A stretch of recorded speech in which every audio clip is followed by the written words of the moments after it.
Well, good afternoon and welcome. My name is Wendy Tynan, Director of Stakeholder Relations and Communications for the Green Line LRT project. And on behalf of our entire Green Line team, we are so pleased to have you all here to join us at today's announcement.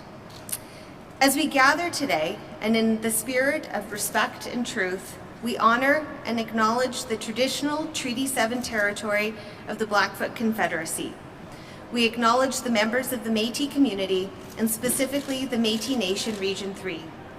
In the spirit of reconciliation, and because we are all treaty people, we also acknowledge all Calgarians who make their homes in the traditional Treaty 7 territory of Southern Alberta. We would like to thank and welcome the Right Honourable Justin Trudeau, Prime Minister of Canada, His Worship Mayor Naheed Nenshi, members of Calgary City Council, Don Fairburn, Executive Chair of the Green Line Board, and guests for being here. I would now like to introduce one of the fiercest proponents and champions of the Green Line LRT to lead today's program, Councillor Shane Keating.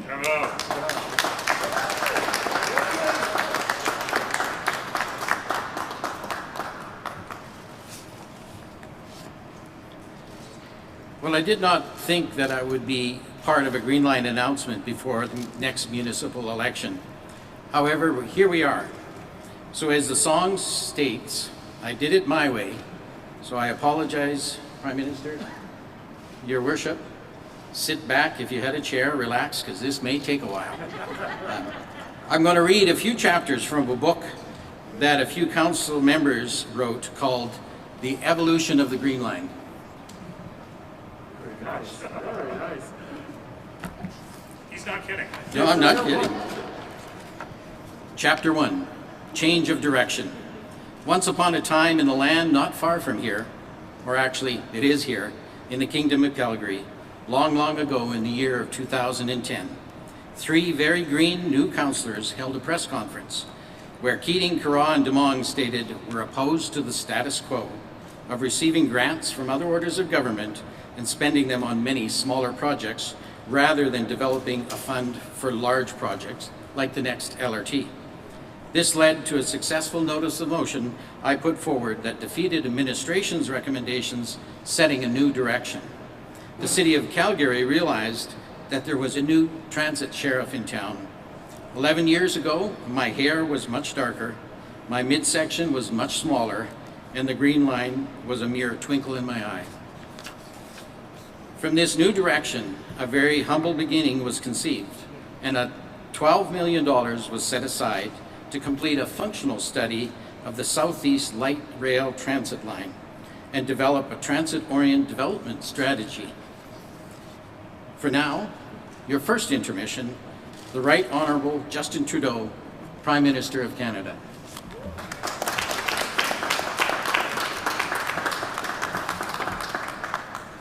Bonjour à tous. Merci d'être des nôtres. It's great to be back in Calgary, especially alongside Mayor Nenshi. My friend, it's always so good to see you. Congratulations on everything you've accomplished over the past decade. The past years have been good to work with you, and it's always a pleasure to continue to do good things for the people of Calgary and Alberta by your side. Big shout out to you as well, Shane. Thank you for all your leadership on this.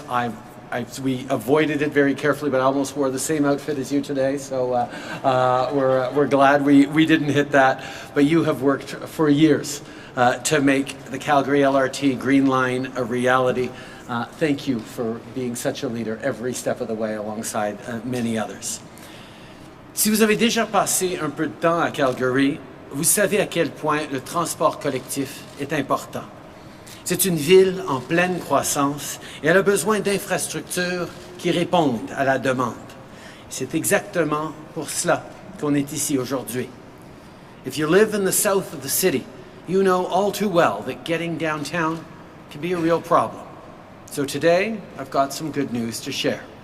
This fall, construction on Phase 1 of the LRT Green Line will begin in Calgary's Beltline and downtown.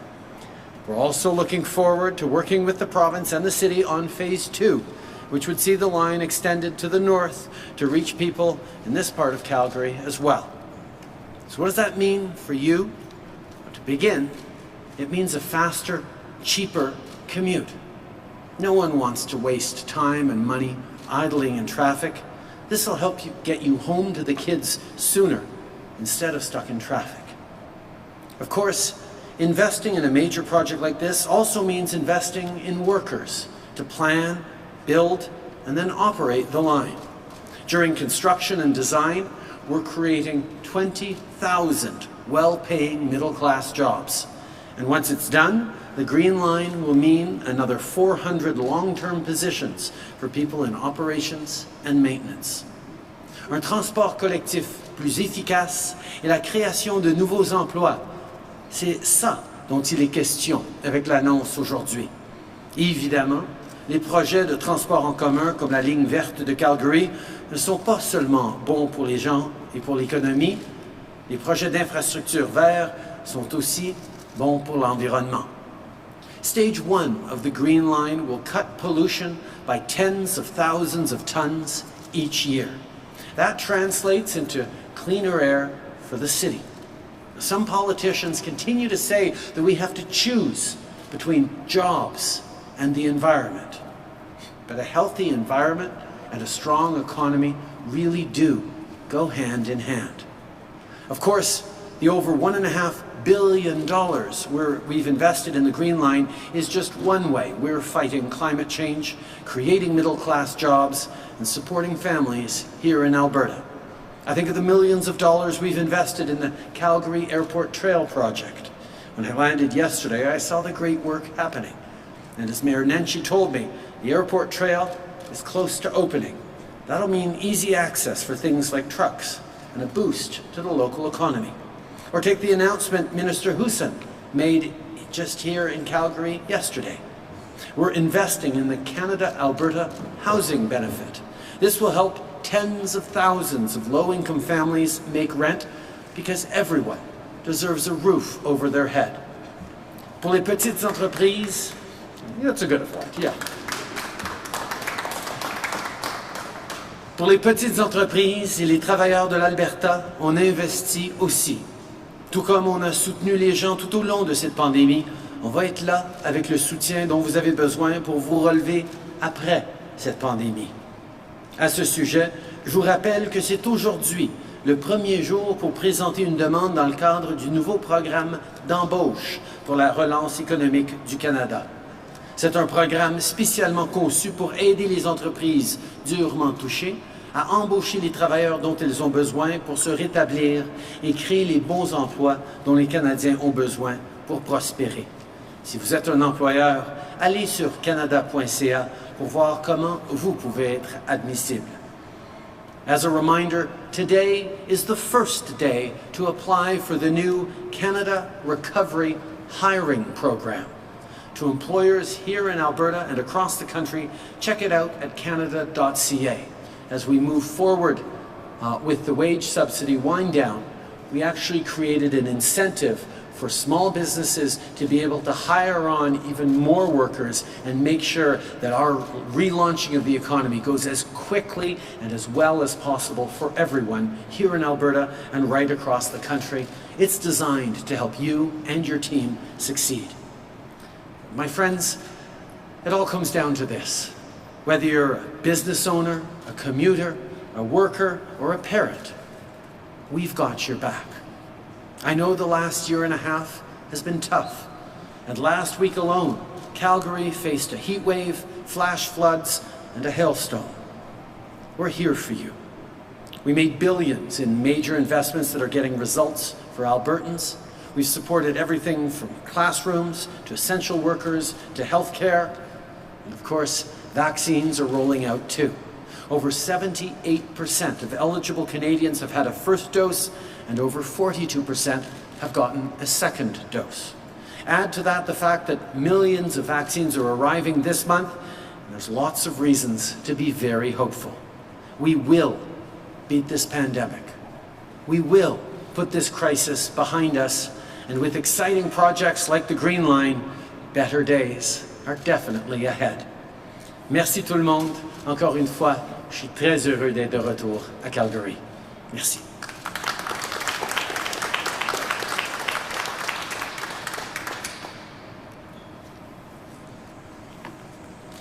Chapter 2, creating opportunities and capitalizing on them.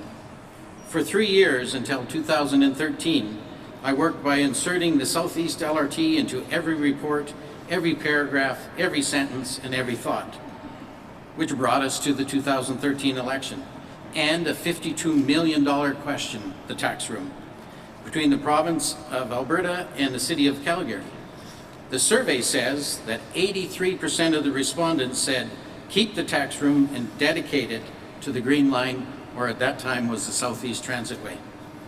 If in November of 13 had my notice of motion for the development of a $520 million fund failed, the new Southeast and North Central Transitway would not have come, and we would not be here today for something that is now developed into the Green Line. It is unfortunate that the Premier Jason Kenney is not here. A press release today from the Government of Alberta states Alberta's $1.5 billion commitment toward the Green Line is a massive investment in the future of Calgary, and we are happy to make, because we believe that the best days are ahead of us. I also believe that the technical people have talked to the technical people and found out that there are no technical issues. This allowed the city to expand the $52 million to $1.5 billion, and then the province and Alberta matched with $1.5 billion, funding for phase 1. Thank you, Prime Minister Justin Trudeau, for your successful election and confirming that the federal government commitment for funding, that without that funding, all other funding would have not held the test of time. Thank you, Mayor Nenshi, for your 11 years of leadership, guidance, and support of the Green Line, both behind the scenes as well as in public. As for myself, the self-proclaimed godfather of the Green Line, the $52 million offer was something that no one could not agree with. The best decision I had ever made. And now time for your second intermission. Introducing His Worship, the Mayor of Calgary, Naheed Nenshi.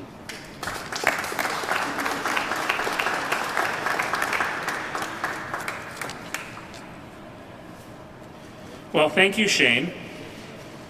And I think that all of us, knowing that Shane, of course, was an educator before he came into politics, are now wishing that we had story time with Mr. Keating when we were in elementary school. Monsieur le Premier Ministre, merci. Merci d'être ici avec nous aujourd'hui. Je suis vraiment touché d'être ici avec vous une fois encore, peut-être la dernière fois, pour partager ces nouvelles si importantes. I had thought that today would be my second last announcement on the Green Line prior to hanging up my spurs in this job, though I have understood moments ago that the province of Alberta has made an announcement. I was a bit surprised, but that means this is probably my last announcement on the Green Line, because that is the piece of the puzzle for which we have been waiting. So there are, in fact, incredibly big and incredibly important news today. Before I go any further, I have many, many, many thanks. So first, Prime Minister, I will thank you. And through you, your colleagues at the Government of Canada, who have been a pleasure to work with, your support since the 2015 election on this project has been unwavering. And certainly that has been incredibly important to the people of Calgary, knowing that that commitment was there. A commitment which, I might add, is larger on a per capita basis than any commitment to any other transit project, any other city in the country. And that's meant a lot, and it has helped us leverage a lot of community support, so thank you for that. And Prime Minister,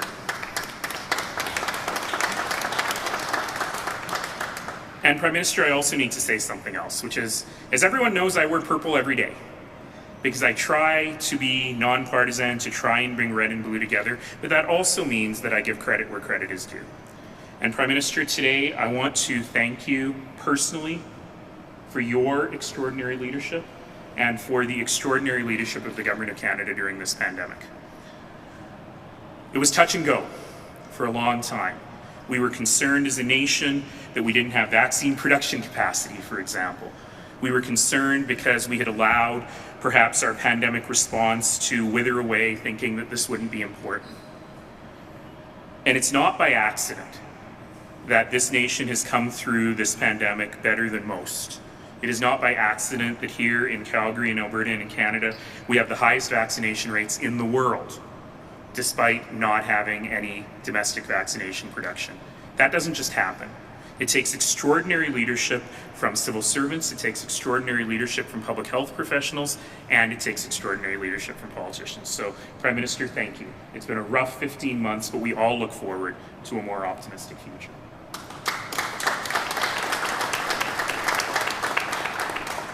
Coming back to the Green Line. So Councillor Keating's story is more or less accurate. There may have been a couple of other supporting players in the story, just one or two, but I do want to thank some of them now. So I really want to say thank you to the members of Calgary City Council, many of whom are here with us today. It's not easy to support this, especially when you're being attacked for it from many different corners, especially when some of the partners may not be great partners at all times. But Council support for this has been unwavering. And it was a year ago that Council made the final decision on the Green Line in a 14-1 vote. And that is really extraordinary. So I see Councillor Sutherland, Councillor Davison, Councillor Farrell, Councillor Gondek, Councillor Carra. In particular, Councillor Carra, who has been a real fighter for this, because both sides of the Green Line, the north and south, run through his ward. There's one other one. Oh yeah, the councillor for this area, Councillor George Shaw. So George, thank you for welcoming us to my neighbourhood today, and also thank you so much for all of your unwavering support for transit. One of the untold stories of this council, you know, especially even when this council was a bit new and people were saying, oh, it's very divisive, you know, people are arguing with one another and so on. One of the great untold stories of this council was we elected in 2017 a council full of advocates for transit. And that has not moved in one bit, and it really has been an extraordinary thing to have folks like Jyoti Gondek and George Shaw and Jeff Davison join us, with folks like Councillor Farrell, who has been fighting hard for transit, well, I was going to say for 20 years, but way before you were first elected. And so thank you, Council. Thank you for your unwavering commitment to this. It would never happen without that. I want to say thank you to the folks working on the Green Line, and in particular, our board of directors. You may not know this, Prime Minister, but we have it's a different structure for us, this project, because it's the largest public works project in our history by a multiple of 3. And so we have a board of directors made up of extraordinary private sector leaders who are leading us through this, and they are doing incredible work, and we have the executive chair, Dawn Fairburn, with us here today. So Dawn, through you to the board, thank you for all of your leadership. It has been extraordinary. And since we're standing here in the Oliver Bowen Maintenance Facility in my neighborhood, this would be a really good time for us to remember the value of public servants. Public servants and essential workers who have got us through this last 15 months. And I am so proud every day that I get to go to work with 15,000 colleagues who just do the work every single day. And in particular, I really want to thank everyone who works at Calgary Transit and who works in the City of Calgary's transportation infrastructure and transportation planning areas for the work they do every day in building a better city. Thank you, thank you, thank you.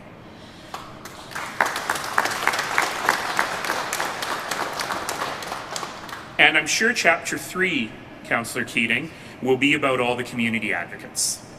All of the citizens who really said, you know what? We need better transit. And we will support politicians who give us better transit, politicians who unite us and bring us together behind this. A special thank you to the LRT on the Green Group. And in particular, I don't know if Jeff is with us today, but Jeff Binks, oh, there you are, for his extraordinary leadership. Thank you.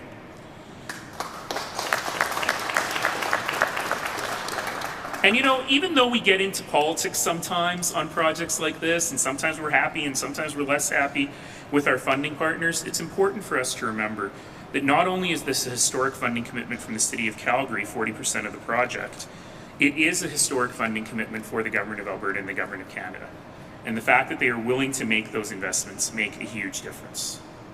So you've heard me say for many, many, many years that investments in transit are among the best investments any government can make. They're investments in climate. They're investments in the environment.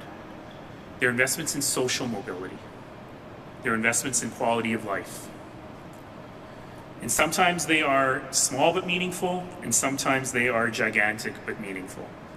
You know, Prime Minister, I'll tell you about our low-income transit pass here in Calgary, where you can, if you're a very low-income person, ride unlimited rides for as little as $5 a month. It was the first one in Canada. The demand for that has been 5 times what we anticipated. And that's not because people got super excited about it. It's because there were people in our community we didn't know about. People living in so much poverty who were so isolated. And being able to do that and letting them participate in their community has been an extraordinary thing. I was told a story recently of a woman who had a family of 5. And she arrived at the counter at City Hall the day after Council approved the sliding scale for the low-income transit pass. And that family could only afford to buy 1 bus pass for all 5 of them. So she showed up at the counter, as she did every month, and she took out 2 20s and a 5, $45, to pay for the 1 transit pass, half price as it was then. And she said, "I'd like a transit pass, please," and our colleague in the counter said, "That'll be $5, please." And she didn't know what to do. So she just stopped, and she took $20 and put it back in her purse and said, "I'll take 5, please." And you think about the impact that had on that family. Taking away the pressure and the worry of getting caught without riding a fare, or not being able to go to work, or not being able to go to school. That's what matters. And that's what we're doing right here. We're making investments in social mobility. We're giving people back time, getting them out of traffic congestion, building quality of life. We've been waiting for this for a long time. And it is so important that we are taking this step. So I won't be there, but there will be a new mayor there who will be talking to you in October about stage 2 and how we'll find the funding for that. There's a lot more to do, but we will continue to be there. We'll continue to advocate for citizens. We'll continue to do this work, but ultimately, every day, I won't be there when that first, as mayor, I won't be there as mayor when that first train rolls out of Shepherd Station. Oh, but I'm going to be there. And maybe they'll let me drive it one last time. Probably not. But you know what? Every day between now and then, and every day thereafter, I'm going to be thinking about the incredible, humbling opportunity we were given to change people's lives. And that's why we're here today. Thank you all.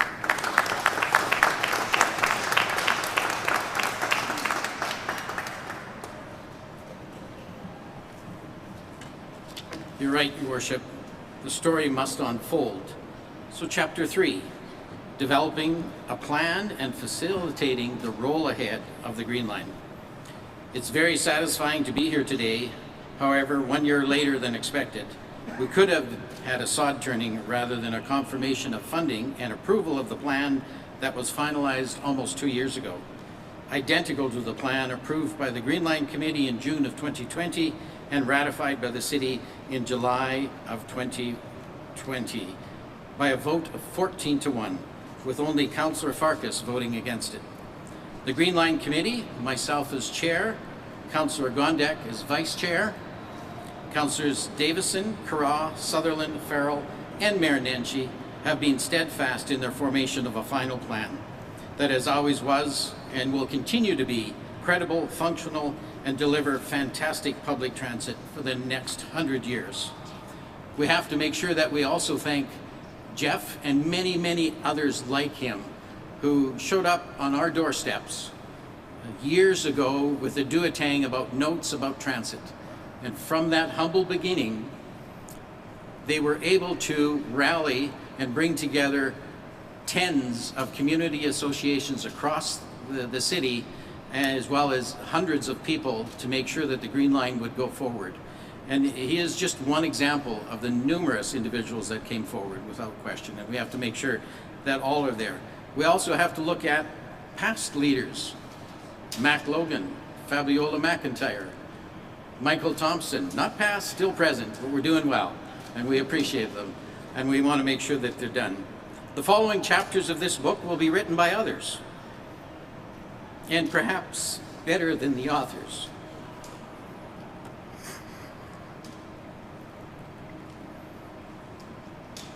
Of the first 3 chapters. Chapter 4, sod turning and construction starts. Chapter 5, secure funding and extensions for the Green Line beyond Phase 1. I think that's it. Okay, good. Yeah. Chapter 6. This is for Councillor Gondek, that I and her can continue our friendly debate. Green Line reaches Seaton. Chapter 7. Green Line reaches 160th Avenue. I feel like those two chapters might be backwards. Thank you very much, and we turn it over to the Prime Minister's team.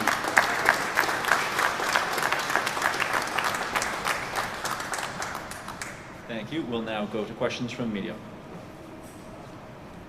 Hi, Alana Smith with the Canadian Press. My question is for the Prime Minister. The Truth and Reconciliation Commission's call to action number 45 called on the federal government to jointly develop with Indigenous peoples a royal proclamation of reconciliation to be issued by the Crown. This is the only call to action that specifically involves the Crown, which is now represented by Governor General Designate Mary Simon, an Inuk woman. What plans does your government have to implement this recommendation, and when can we expect to see it? As you know, we have been working on all of the calls to action. It is a roadmap to reconciliation that we must walk together. All different orders of government, institutions need to be part of it, and we will continue to. The appointment of Mary Simon yesterday, the designation of Mary Simon and her upcoming installation as Governor General will mark a new step on that path of reconciliation, but the work remains. And we will continue to work with all partners, including the Governor General, where necessary, as we move towards better reconciliation with Indigenous peoples, towards a partnership we know we need to have in this country. Rick Bell, Calgary Sun. Long time no see. It's great to see you in person, Rick. Great to see you as I've missed you well. these past 15 months. Well, yes. I've been watching you on TV a lot. So you've been saving one up for me. I was thinking of doing FaceTime with you at some point, but you're here now in Calgary. Even better. Even better. This fall, whether you may be campaigning or not, Premier Jason Kenney will be campaigning on his quote-unquote fight for a fair deal, which he may have talked to you about. So he's going to be talking about equalization. He's going to be attacking Ottawa, and I would bet money that he will be attacking you and your government. How are you going to deal with that? How are you going to react with that, to that sort of level of attack? And when the time comes for you to campaign nationally, will you be prepared to also perhaps take on some of the attitudes or policies or positions of Premier Kenney when you're out on the hustings nationally? So that's kind of a two-part question. I think Canadians have noticed over the past 15 months what happens when people of different orders of government and indeed different political perspectives work together. We get things done. Over the past 15 months, I have had I think upwards of 25 or 30 First Ministers conferences, phone calls in which we've talked about the issues we're facing, primarily COVID, but also healthcare and borders and our economic opportunities, and reconciliation. We've had opportunities to work tremendously alongside, and as Nahid pointed out, that's one of the things that has left us better off as a country than many other countries. And we all stepped up. Yes, the federal government made a promise to have people's backs, and we delivered 8 out of every $10 in COVID supports to Canadians.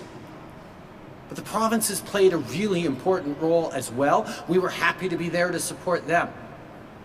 Now, that doesn't mean we're always going to agree on everything. Quite frankly, that would make your job very boring, Rick. But it does mean when we do have disagreements, we should be able to work through them. And that has always been my approach. To take a specific example, the concerns that Premier Kenney has highlighted on equalization, he was part of the very government that negotiated and put in place the actual equalization formula that is there now. When came time for renewal, we just rolled over the very things that he had negotiated as part of Stephen Harper's cabinet. So the fact that he's now railing against it means he can probably explain better what it is that he disagrees with his younger self on. But I'm always going to be there to listen. I'm always going to be there to engage and stay focused on Canadians. Whether you live in Calgary or anywhere in Alberta or anywhere across the country, our jobs as different orders of government is to serve you. We all serve the same people. And there's going to be different perspectives on how to do it, and yes, sometimes elbows will come up. Canadians expect that, but they also expect there be a level of shared commitment to do what's right for Canadians and to work together to get that done. That'll always be my choice. That'll always be my preference, but I will never hesitate to stand up for the things I believe in and the things I know Canadians need, whether it's cleaner air and fighting climate change, whether it's good jobs and an end to intolerance and discrimination like we've seen far too often across the country these past months, whether it's anti-Asian racism, anti-Islamic racism, Islamophobia. There's lots we need to work on together, and there's lots we agree on. But we will no doubt keep it interesting by pointing out a few of the things we disagree on too from time to time. Our friends outside certainly expect that. Merci. Mr. Prime Minister, Premier Jason Kenney and some other members of the Alberta government have demanded that you respect the choice of voters in the Senate election and that you only appoint senators that are chosen in that October ballot. Will you accept that demand, or will you go and appoint senators as you choose, as has been tradition? Actually, we transformed the way people are appointed to the Senate after many years of different governments, including the previous Conservative government, trying to make changes to the way the Senate works and being prevented to by the Supreme Court. We actually moved forward on an independent, nonpartisan, merit-based system where Canadians who have served their communities of all different backgrounds right across the country can apply online, can apply through our open process, where their candidacies will be evaluated by a group of independent panelists who will make recommendations on who should go to the Senate. So there is an open process that I encourage anyone who wants to and feels that they have things to offer in the Senate to step up and apply to. Minister Adam McVicker with Global News here in Calgary. My question's on the Green Line. Could this happen sooner if it wasn't for the province's actions on this project? And this is a project funded by 3 levels of government. I see 2 levels of government here. Where is the province in this announcement as well? I think I will turn to Nahid to complete this. I think that's probably a question better put to Premier Kenney. I know that, and I was talking about this with Nahid earlier, that we were together making a very similar announcement to this a number of years ago. As Nahid pointed out, from the moment we got elected in 2015, we've stepped up on this extraordinarily important investment for Calgarians, and we've been there steady every step of the way. And if there are questions on the province's involvement, those are probably best asked of the province. But Nahid, if you want to add something. Thanks, Prime Minister. So the answer to your question, Adam, is very straightforward. Yes, this could have been a year ago. It certainly could have been last fall. And I think that the Government of Canada has always been very clear that they trust the local experts here at the City of Calgary and all of the best engineers in the world that we brought together to get it right, and that they are not going to dabble into the little details. As you recall, it was a year ago that the City Council passed the final alignment on a 14-to-1 vote, and the Government of Alberta, rightly so, said, listen, this is $1.5 billion, we got to do some due diligence.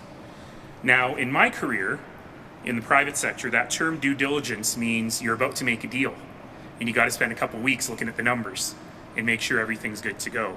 So I certainly thought a month, maybe 6 weeks over the summer break, we'd complete that due diligence and move forward. What we had was a year of delay in a year of extraordinary cost increases throughout construction in general. And in the end, nothing changed. They agreed with the technical assessment. They agreed with the alignment. The only thing that changed was we went to 2 procurements rather than 3. We could have done that so long ago. But you know what? Today I'm going to be gracious after all that and basically say I was surprised to see the announcement from the province moments ago, but I am thrilled to see it. That means the province has approved the project. It means the money is forthcoming. It means the federal government is now in a place where they can too approve the business case. I'm sure I heard the Prime Minister say construction will start this fall. So this is great. So rather than mull over what could have been, let's just be thrilled with what is. And the fact that we got very, very good commitment from the provincial government today that we are, in fact, moving forward.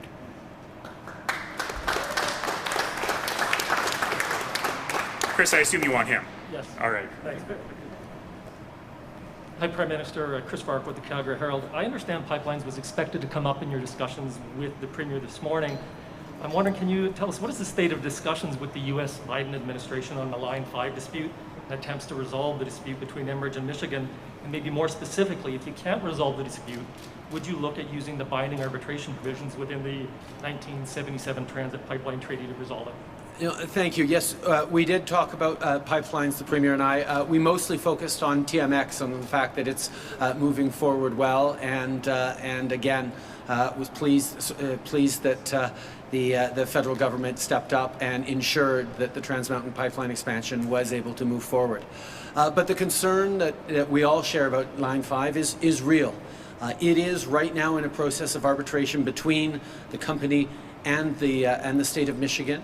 We are engaging not just with partners there, but through our embassy in Washington with the White House. We're very closely engaged on this. We will continue to. We are following very closely. We will continue to intervene and stand up as necessary. We are focused on making sure that things don't get disrupted, and we will continue to do that work. We've not taken any possibilities off the table, but we are going to do what is necessary at every step to ensure that we continue to have the energy security between our two countries that has not just been something that is an advantage, but something that we absolutely rely on in the interconnectedness between our economies. Bonjour, M. Trudeau, Thomas Laberge pour Radio-Canada. Bon, on le sait, il va y avoir des élections prochainement. Lors de la dernière élection, votre parti a été complètement balayé ici en Alberta. Est-ce que vous pensez vraiment que vous pouvez faire des gains ici en Alberta lors de la prochaine élection? D'abord, ma priorité continue d'être là pour livrer pour les Canadiens. On a été là pour les gens à travers la pandémie. On est là aujourd'hui pour des annonces importantes pour le transport collectif. On va continuer d'être là pour rebâtir en mieux l'économie ici et à travers le pays. Je cherche toujours à avoir plus de voix fortes de communautés à travers le pays pour représenter leur communauté, représenter leurs préoccupations à Ottawa. C'est comme ça que ça devrait fonctionner. On a vu depuis trop longtemps des gens qui étaient la voix d'Ottawa dans leur communauté. En 2015, on a changé ça avec des voix fortes pour leur communauté à Ottawa. Je parlais tantôt de la ligne Trans Mountain. Elle n'aurait probablement pas été sauvée si on n'avait pas eu Amarjeet Sohi autour de la table du cabinet à amener les arguments pour les Albertains, pour l'intérêt économique de cette province et de ce pays. On a fait ce choix parce qu'on avait des voix fortes de partout au pays. Et pour moi, de continuer à chercher, quand viendront éventuellement le temps des élections, on va être là pour présenter des voix fortes pour leur communauté, pour que les gens puissent se faire entendre à Ottawa. Jordan Canigan, CTV News. Thanks for taking my question. Prime Minister, are you on the campaign trail? I think, as Nahid pointed out, this announcement should have been made a year ago, and we would have been happy to make it then. Happy to make it now. Very happy to be finally announcing that we are going to be putting shovels in the ground this fall on this Green Line, which is something that an awful lot of people have been fighting for a long time, and that I'm deeply, deeply grateful to them for. The past year and a half has been tough on everyone. We've been focused on COVID. We've been focused on people's health, on keeping Canadians safe. And that's what we've been doing, not just as a federal government, but all of us together. But at the same time, we've been putting in place things that we're able to now deliver as we start reopening, as we start to build back better. On Monday, I was in Sault Ste. Marie announcing an investment that's going to transform coal-fired steel plant into an electric-based steel plant, which is going to take a number of megatons of carbon out of the atmosphere. Yesterday, I was able to announce that we're moving forward on a historic announcement for child and family services in Cowessess First Nation, so that kids in care in Indigenous communities get to stay in their Indigenous communities, don't get taken from their language, from their culture. These are important things that we've been working on in many cases for years.